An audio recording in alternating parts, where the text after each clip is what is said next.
नवीन वर्षाच्या खूप खूप शुभेच्छा आणि आगामी संक्रांतीच्या पण खूप खूप शुभेच्छा सगळ्यांना. सन्माननीय व्यासपीठ आणि सर्वच पुरस्कार विजेते प्राप्त सगळ्यांचं नामोल्लेख मी आता घेत नाही इथं. सगळ्यांनाच सगळेच आणि आज राष्ट्रमाता जिजाऊ मासाहेब, त्याचबरोबर युवकांचे प्रेरणास्थान असलेले स्वामी विवेकानंद आणि ज्यांच्यावर आम्ही शिकलो सवरलो आज इथं आज या पदावर तुमच्या समोर आम्ही विराजमान झालो, हे आपल्या क्रांतीज्योती सावित्रीबाई फुले यांच्या चरणी नतमस्तक होऊन आज या प्रसंगी फक्त मला इतकं सांगावं असं वाटतं, एक हसू आणि हसू अशा दोन्ही प्रकारचा आजचा हा योग आहे. हसू एवढ्यासाठी म्हणता येईल की हे जे काही वेगवेगळ्या क्षेत्रात काम करणारी आपली मंडळी आहे त्यांचा एक यथोचित सन्मान शेख मॅडमने केलेला आहे. त्यांच्यासाठी खूप आनंदाची, त्यांना प्रेरणा देणारी, उत्साह देणारी ही बाब आहे. याच्यातूनच किंवा त्यांच्या हातूनही काही चांगल्या घटना किंवा चांगलं कार्य घडणार आहे. एक छोटी त्यांनी केलेल्या कामाची कौतुकाची थाप किंवा फुंकर घालायचं काम केलेलं आहे, यासाठी हसू म्हणायला लागेल. आणि थोडंसं मनाला हळवं करणारं असं म्हणण्याला काही हरकत नाही आहे की ज्यांचे वडील आज 3-4 वर्ष झाले आणि तरीही त्यांनी त्यांचा जो काही त्यांना आदरांजली दरवर्षी अशा वेगळ्या कार्यक्रमातून व्यक्त करतात, त्यासाठी थोडंसं मनाचा टोपरा हळवा असलेला भाग म्हणजे दुःखाची बाब म्हणजे ते आज आपल्याला सोडून गेलेले आहेत. आणि अजूनही त्याच्या आठवणी किंवा त्यांचे जे आशीर्वाद आहे हे मॅडमच्या मागे असतील. या अनुषंगाने एक असे माझी कंडिशन तेच आहे, 4 वर्षापूर्वीच माझे वडील गेलेले आहेत. मला एक थोडंसं जाणवलं त्या गोष्टीची.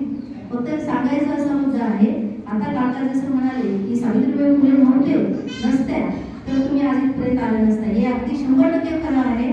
त्यासाठी आम्ही त्यांना कितीही मनातून धन्यवाद दिले तर ते कमीच असणार आहे. पण ज्यावेळी आपण हे काम करतो किंवा अशा काही संकटातून पुढे जात असतो तेव्हा कुठलाही पुरुष असू दे, मग तो आपल्या पित्याच्या स्वरूपात असू दे, आपल्या नवऱ्याच्या स्वरूपात असू दे किंवा आपल्या मुलाच्या स्वरूपात असू दे, बंधूच्या स्वरूपात असू दे, ते सगळेजणच आपल्या पाठीशी असणं जास्त गरजेचं असतं.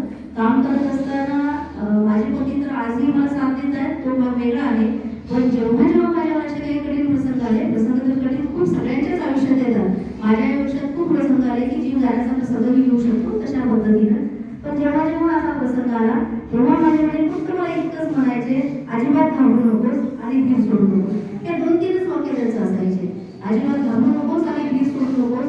आजही तेव्हा ते जेवण नाही येत आमच्याकडे आणि माझ्या भगिनी आहेत सगळ्या, त्यांच्यावर कधी प्रसंग येतो तेव्हा त्यांना एकच मी प्रत्येक वेळी सांगत असते, आपले बाप्पा म्हणजे वडिलांना आम्ही बापू म्हणत होतो, आपले बाप्पा काय सांगत होते याचं एकदा लक्षात घ्या आणि त्या पद्धतीने आपण पुढे जायला पाहिजे, संकटाला सामोरं जायला पाहिजे, भीड सोडायला नको, अशा पद्धतीनं हे वाटचाल करायला पाहिजे. खरं तर आज सगळेच माझ्यापेक्षा खूप ज्येष्ठ मंडळी आहेत आणि छोट्या बालिका पण आहेत. त्या सगळ्यांना फक्त मला एवढंच सांगायचं आहे, जसं की आपण आई वडिलांची सेवा करतो, सासू सासऱ्यांची सेवा करणं तेवढंच गरजेचं आहे, त्यांनाही सांभाळणं तेवढंच गरजेचं आहे. ते भलेही जावई म्हणून करा किंवा सून म्हणून करा, कुठल्याही पद्धतीनं करा, काही हरकत नाही. आपल्या घरात असलेल्या आबालवृद्धांची सेवा करणं, त्यांचा आशीर्वाद घेणं हे जास्त गरजेचं असतं. प्रशासनाने जेव्हा आम्ही काम करतो तेव्हा एक प्रकर्षानं जाणवलेली बाब अशी आहे, आमच्याकडे एक सामाजिक न्याय विभागाची योजना आहे, आपल्या सगळ्यांना माहिती आहे ज्यात आहे ती, तर ती आहे संजय गांधी निराधार श्रावण बाळक निराधार योजना. तर त्यामध्ये जे काही अर्जांची संख्या असते त्या अर्जांची संख्या जेव्हा आम्ही छाननी करतो तेव्हा एक खूप वाईट वाटतं की 2 मुलं आहेत, व्यवस्थित आहे घरचं, तरीही ते आजोबा असतात किंवा त्या आजी असतात, त्या म्हणतात की माझे पगार चालू करायचे आहे.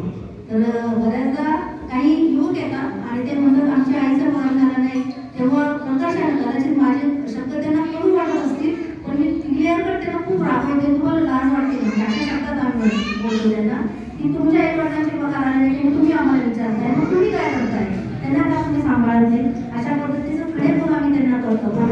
कदाचित त्यांना ते वाईट वाटलं असेल किंवा हर्ट पण झाले असेल ते आमच्याकडून. 25% परिस्थिती आहे.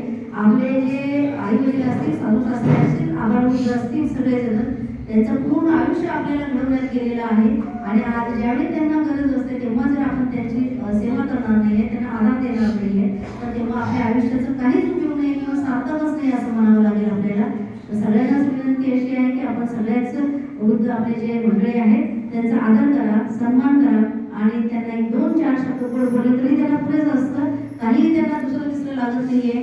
भलेही खूपदा असं आहे, त्याच्यापेक्षा पुढं जाऊन पण असं एक आपल्याला म्हणता येईल, खूप जणांची तक्रार असते की आमचा म्हातारा असंच आहे, आमची म्हातारी अशीच करते, हे म्हणजे रेग्युलरचा विषय आहे, तेही तसंच म्हणत असतात.